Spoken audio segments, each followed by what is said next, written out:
Hello दोस्तों, 2 मई को आपका जेआईबी का फर्स्ट पेपर है। आज इस वीडियो में मैं ये बताने वाला हूं कि अगर आप 2 मई को एग्ज़ाम देने जा रहे हैं जेआईबी के फर्स्ट पेपर पीपीबी का, तो कम से कम इन टॉपिक को ज़रूर पढ़ के जाइएगा।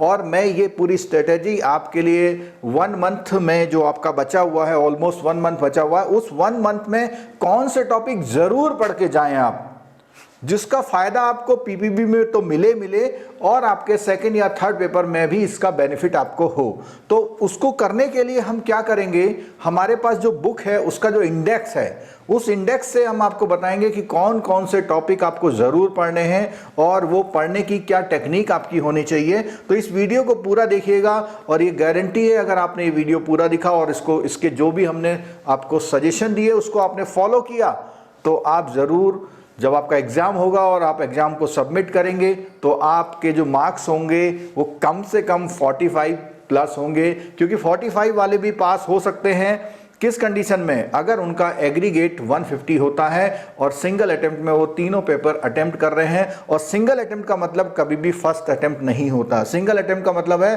तीनों पेपर आप दे रहे हैं और एग्रीगेट आपके 150 आते हैं और एटलीस्ट सारे पेपर में आपके 45 जरूर आते हैं, तो आप पास डिक्लेयर हो जाते हैं। तो चलते हैं, चलिए उस स्क्रीन की तरफ जहां पे आपको पता लगेगा इस जेआईबी के पेपर में आप कैसे कैसे तैयारी करेंगे। पेपर की स्ट्रेटजी बताने से पहले मैं अभी आप सभी लोगों को इन्फॉर्म करना चाहूँगा कि अगर आपको हमारे फ्री लाइव क्लास देखने हैं जो एग्जामिनेशन टाइम में होते हैं, तो उस समय पर आपको मिस ना हो जाए, तो उसके लिए इस दिए गए व्हाट्सएप नंबर पर जरूर रिक्वेस्ट भेज दीजिए जिससे आपको लिंक मिल पाए। और जो लोग अपने टाइम के अकॉर्डिंग उस पर नहीं होके अभी से तैयारी करना चाहते हैं, तो अभी जो है बहुत ही चीपर रेट में एक जो कोर्सेस हैं हमारे जो मिल रहे हैं उनको आप अवेल कर सकते हैं। अगर आपके कोई पेपर नहीं होते हैं तो आपको नेक्स्ट टाइम में जो ये पेमेंट आप देते हैं, इस पेमेंट का एडजस्टमेंट हो जाता है और केवल आपको डिफरेंस या रिन्यूअल चार्जेस पेमेंट करना पड़ते हैं। उस समय पर आप कांटेक्ट कर सकते हैं कि क्या हमें कितना पेमेंट करना है। तो इस तरह से आप सारे जो है अपने पेपर्स को वो करिए। और जो भी लाइव क्लासेस हमारी अब होंगी, open live classes, free live classes, उसमें ज़रूर अटेंड करिएगा। तो देखिए, जब आप अपनी बुक उठाएंगे तो उसमें कंटेंट वाले जो पेज है उसमें जाएंगे। उसमें आपके जेआईबी के 5 मॉड्यूल्स हैं। पहले 4 मॉड्यूल होते थे, एक मॉड्यूल एथिक्स का और ऐड हो गया है और आपकी जेआईबी की बुक इतनी मोटी हो गई है, यानी कि आपके लिए 1 महीने में इस बुक को पढ़ना और जेआईबी पास करना अपने आप में एक चैलेंज की तरह है। अगर आप सही स्ट्रेटजी नहीं अपनाते हैं, सही टॉपिक्स को नहीं लेते हैं और सही मटेरियल से पढ़ाई नहीं करते हैं, तीनों बातें हैं इसमें। तो इसमें जो मॉड्यूल ए है, तो देखो मॉड्यूल ए आप बैंकिंग में आ गए हैं और मॉड्यूल ए में कुछ छोड़ें, ये ज्यादती हो जाएगी।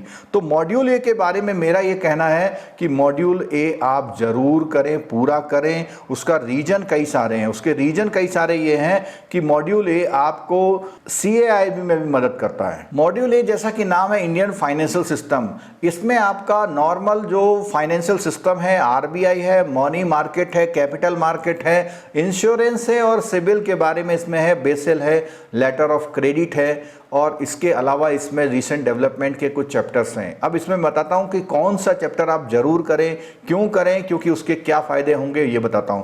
देखिए, सबसे पहले मैं बात करूंगा आपको इसमें जो इंपॉर्टेंट टॉपिक, इसमें मॉड्यूल ए में भी जो इंपॉर्टेंट टॉपिक है, आपका सबसे ज़्यादा इंपॉर्टेंट टॉपिक है 8 नंबर टॉपिक जिसका नाम है बेसेल।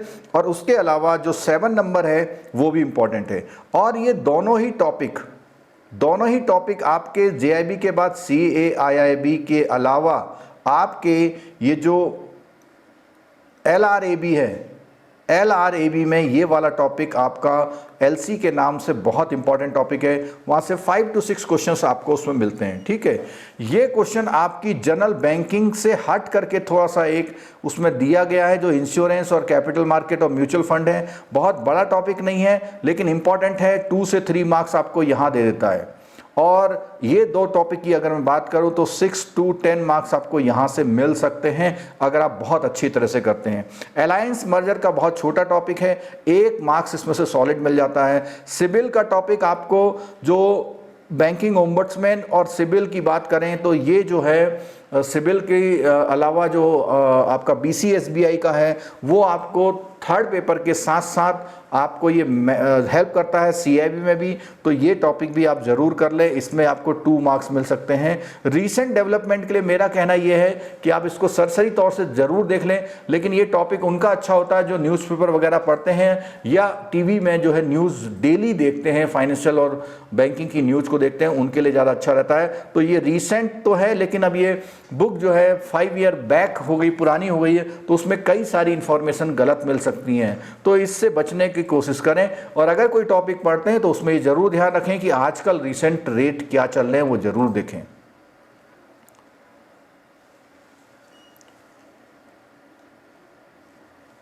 जो 4th नंबर टॉपिक है उसमें से 2 मार्क्स के आपको क्वेश्चन मिल सकते हैं, और ये जो टॉपिक्स हैं इसमें जैसे CRR, SLR और आपका सर्टिफिकेट ऑफ डिपॉजिट है, कॉमर्शियल पेपर है, ट्रेजरी बिल्स है, इसके बारे में इसमें डिटेल से समझाया गया है, इनको जरूर देख लें। पॉइंट टू पॉइंट होते हैं, CIB में भी आपको डेफिनेटली ये हेल्प करेगा।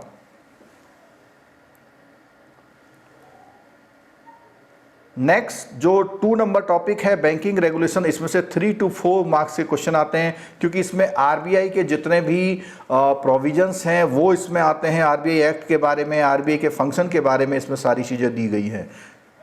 तो इस तरह से कुल मिला के अगर हम देखते हैं तो ये 18 से 22 मार्क्स का ये जो यूनिट होता है बहुत इंपॉर्टेंट यूनिट है। मैं फिर आपसे बता रहा हूँ, बहुत ज़्यादा पेजेस नहीं है, इसमें करीब 100 पेजेस पढ़ने होते हैं। 100 पेजेस में आपको 18 to 22 मार्क्स मिल सकते हैं। इसके अलावा जो हमारी मैराथन लाइव क्लास होगी उसमें आप रिविजन करेंगे तो जो आपने स्टडी कर रखी है उसमें आपको हेल्प मिल सकती है। अब बात करते हैं मॉड्यूल बी की।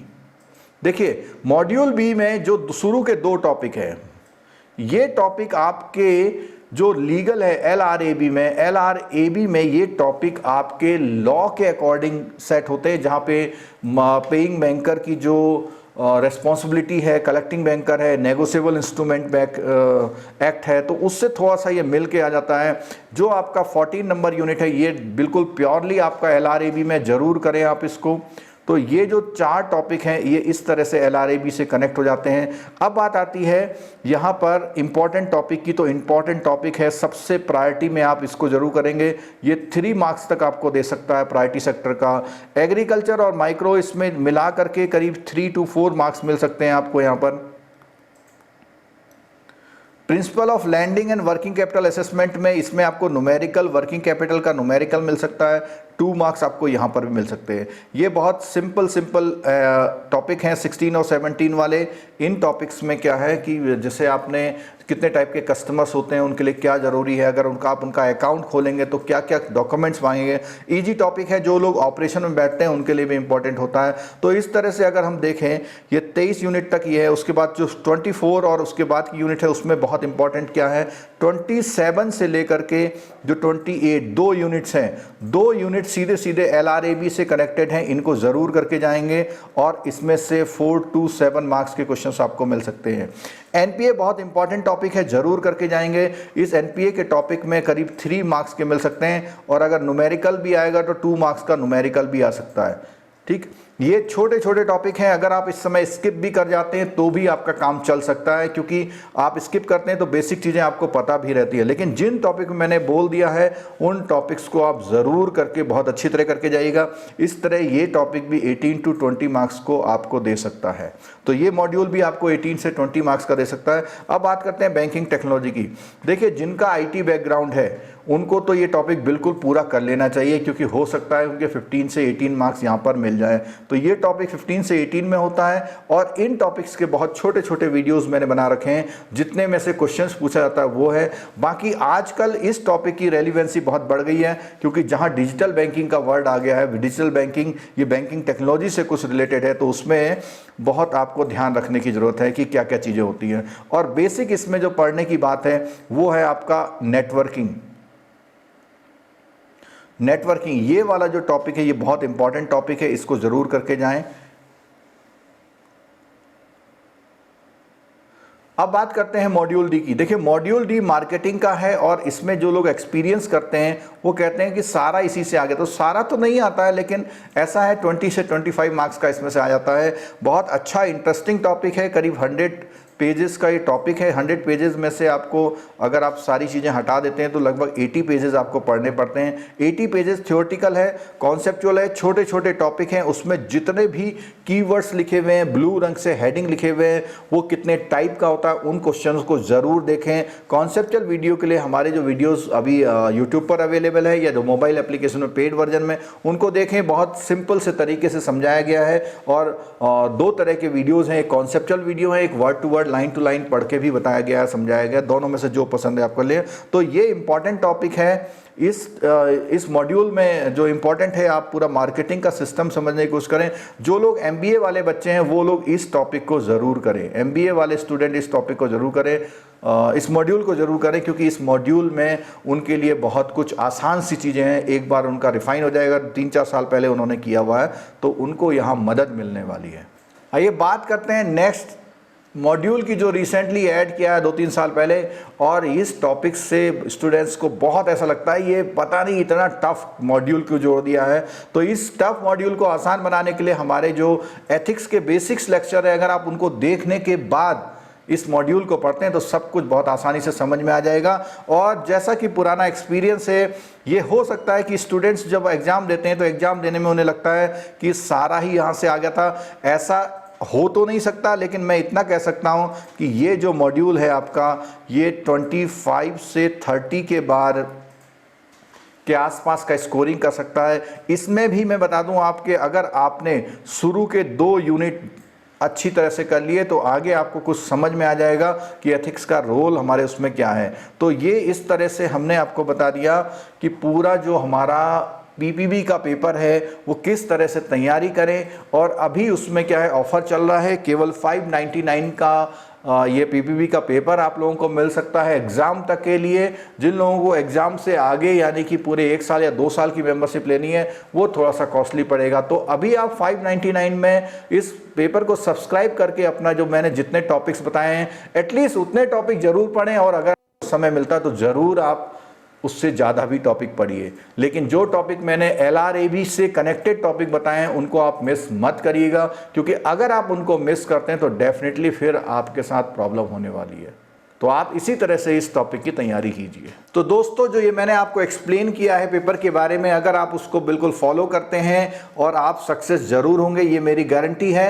आपको ये एनालिसिस कैसा लगा और आपको ये जो एडवाइस है कैसी लगी ज़रूर बताइएगा। और जो लोग हमारे मोबाइल एप्लीकेशन के कोर्स को सब्सक्राइब करना चाहते हैं वो लोग हमारे मोबाइल एप्लीकेशन पे इस दिए हुए नंबर पर, जो व्हाट्सएप का नंबर है, वहाँ रिक्वेस्ट भेज दीजिए, उसमें आपको लिंक मिल जाएगा। और एग्जाम ऑफर्स आते हैं, काफ़ी डिस्काउंटेड प्राइस में होते हैं, उनको अवेल करके आप अपने 6 महीने बचा सकते हैं। फाइनेंशियली भी बेनिफिट होगा, आप मेंटली भी बहुत बेनिफिटेड होंगे, क्योंकि आपको लगेगा कि अब आपका JIB हो गया। उसके बाद आप CIB कर सकते हैं, और अगर आप CIB भी कर लेंगे तो आप इंक्रीमेंट के हिसाब से आपकी सैलरी बढ़ती है और आपके प्रमोशन के चांसेस भी बढ़ते जाते हैं। ये जो हम आपको एनालिसिस बता रहे हैं, इस एनालिसिस के अकॉर्डिंग हमारी जो लाइव क्लास पेज चल रही है 13 फेब से, वो चलती रहेंगी। हमारे बहुत सारे वीडियोस अवेलेबल है यूट्यूब पर, वो आप देख सकते हैं। उसके अलावा एक इम्पॉर्टेंट अनाउंसमेंट ये है कि जैसे ही एग्जाम आता है तो एग्जाम से 2-4 दिन पहले मैं मैराथन लाइव क्लास फ्री लेता हूं। अगर आपको वो लाइव क्लास फ्री लेनी है तो उसके लिए आप इस दिए हुए व्हाट्सएप नंबर पर